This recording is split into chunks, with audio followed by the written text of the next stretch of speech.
This is Brian Carlton for ABN Newswire. I'm back at the Bowlers Club of New South Wales for the June Symposium Resources Roadshow, where ASX-listed companies get an opportunity to present and talk to potential investors in a nice, relaxed and informal environment.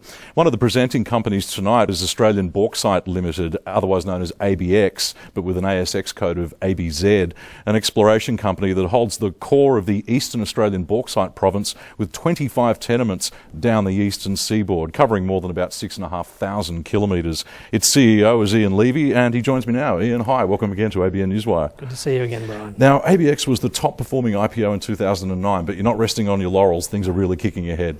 That's right. We're very pleased with progress to date. The board are pushing fairly hard, and we've now got a fairly clear business plan for the rest of the year. All your tenements are 100% owned. Can we just sort of walk through them state by state, what's actually happening in each one? Let's start at the top, Queensland.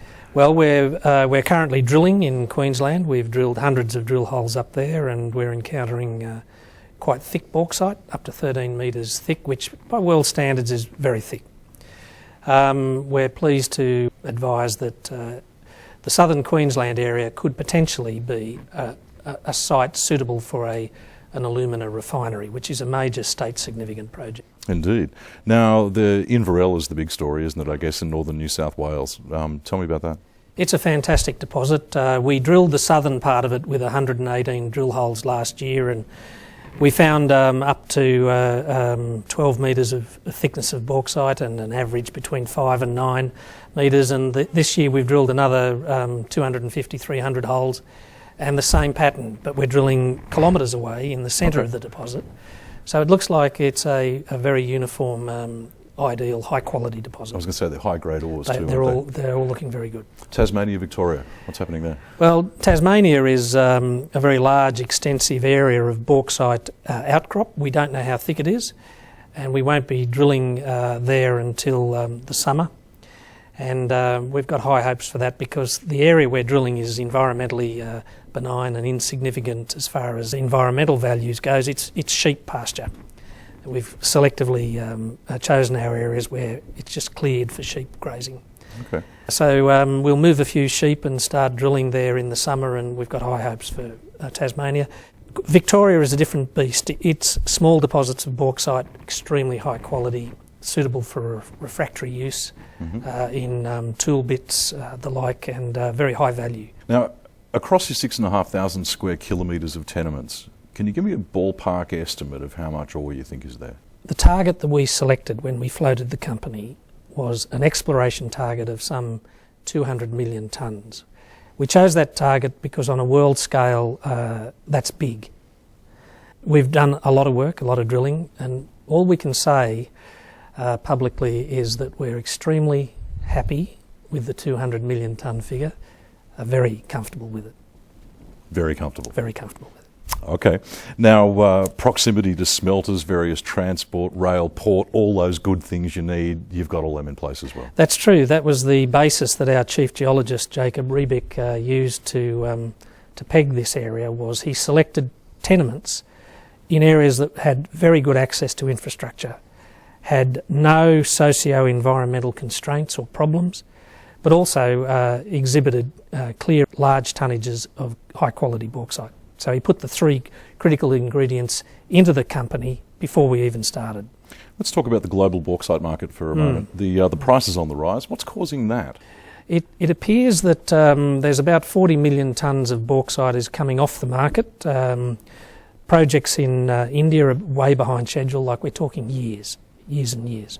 One deposit, they need to move 4 million people off the deposit before they can start mining. And that's a significant issue. Yeah, I think it'll take them a few weeks at least. But the other situation is that China is back in full production, and their brand new refineries need supply, and the Chinese domestic supply is dwindling very rapidly.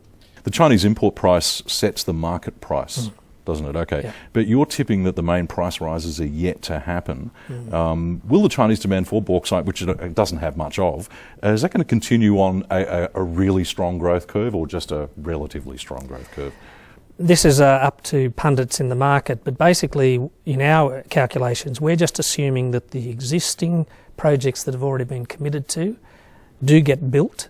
These are alumina refineries, and will go into production, as always happened in China, and that alone means that the price must rise very substantially. They're not the only ones screaming for mineral, though, are they? No, that's right. The Middle East is an area that's growing, and for the first time in history, India is looking for imports of bauxite. They were a major exporter of bauxite into the world market. They've gone off the market as far as an exporter. They are now a net importer, which is quite dramatic. But China will be your main market? We think so. China certainly, we get more approaches from China looking for bauxite and looking for projects than anywhere else, but we are also getting multiple inquiries from very substantial companies in Europe, Russia, India, Middle East. We finally made it onto the map of the bauxite global map. You got cash in the bank? Yep. About 3 years' worth of expenditure? Yep.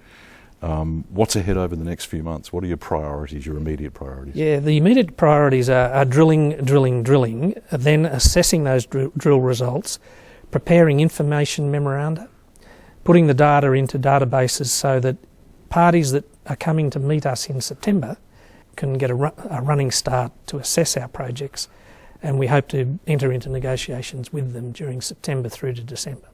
What sort of reaction did you get tonight from the potential investors? Well, I was really surprised. The good thing is it's a fairly informed audience, and there was a great degree of excitement. Certainly we've come a long way since we started.